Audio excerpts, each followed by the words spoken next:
Assalamualaikum warahmatullahi wabarakatuh.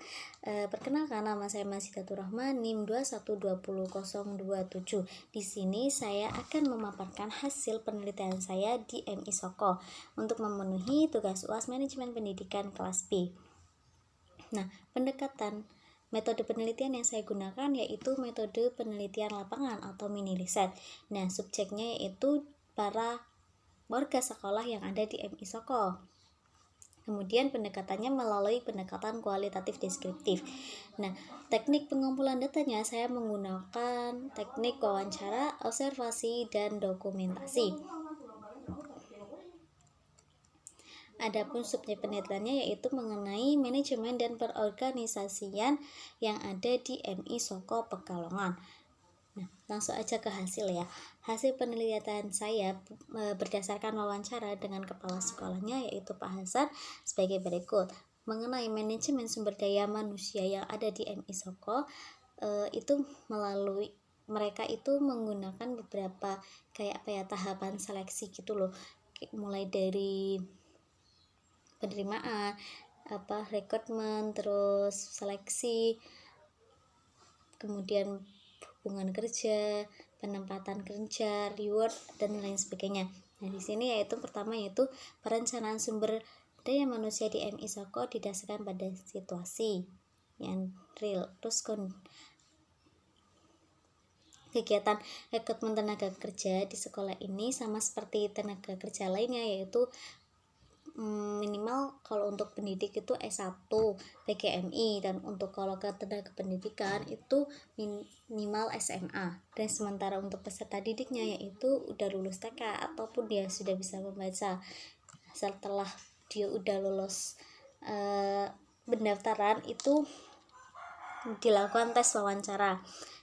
Dan sedangkan untuk peserta didiknya yaitu dites menulis dan membaca. Kemudian penempatan pendidik dan tenaga pendidikan itu berdasarkan kemampuan personal, terus pengalaman kerja dan formasi.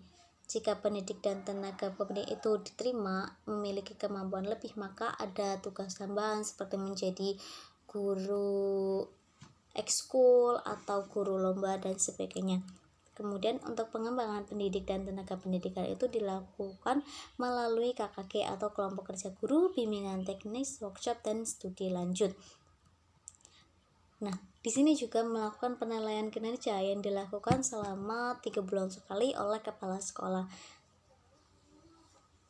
Melalui ini ada melalui tertulis maupun tidak tertulis atau melalui observasi, pemantauan, dan monitoring. Kemudian di sini juga menerapkan sistem reward atau imbalan bagi para pendidik dan kependidikan yang memenuhi syarat, atau pegawai yang rajin berangkat tanpa ada alfa dan berangkat tepat waktu, waktunya yaitu jam 7 WIB 7 pagi. Nah, hal ini dilakukan yaitu untuk menumbuhkan semangat para pendidik dan tenaga pendidikan untuk selalu terus berangkat tepat waktu. Kemudian pemeliharaan hubungan baik antara pendidik maupun kependidikan dengan masyarakat sekitar maupun orang tua. Di sini juga sering melibatkan masyarakat dan orang tua peserta didik dalam berbagai kegiatan yang ada di sekolah, misalkan acara istighosa yang menjelang UN. Kemudian pemutasan hubungan kerja itu sama sih seperti yang lembaga-lembaga lain, yaitu ada atas kehendak sendiri, meninggal maupun pensiun. Nah, untuk batas pensiunnya itu umur 60 tahun.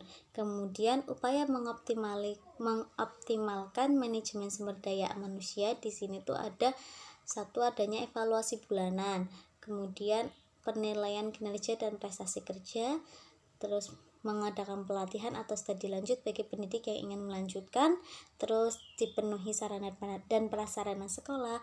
5 yaitu adanya peningkatan semangat kerja pendidik dan tenaga kependidikan dengan cara sistem pembinaan dan pengawasan rutin.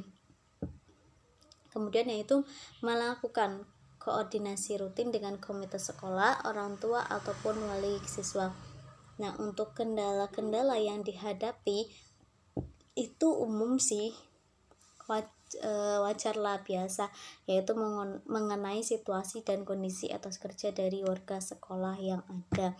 Jadi kadang itu mereka itu mempunyai etos kerja yang tinggi, kadang juga rendah.